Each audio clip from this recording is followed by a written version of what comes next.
I'm Josh England. I'm service manager at Nissan of Murfreesboro.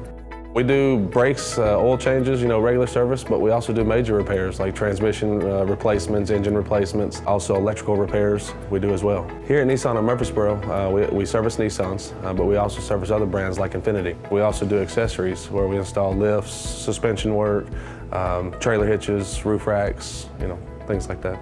Working here doesn't feel like it's an actual job. I love coming in every day because it's more of a family-oriented place. It's getting to see people that you see every day and interact with them on a daily basis is what I enjoy about coming to work here every day.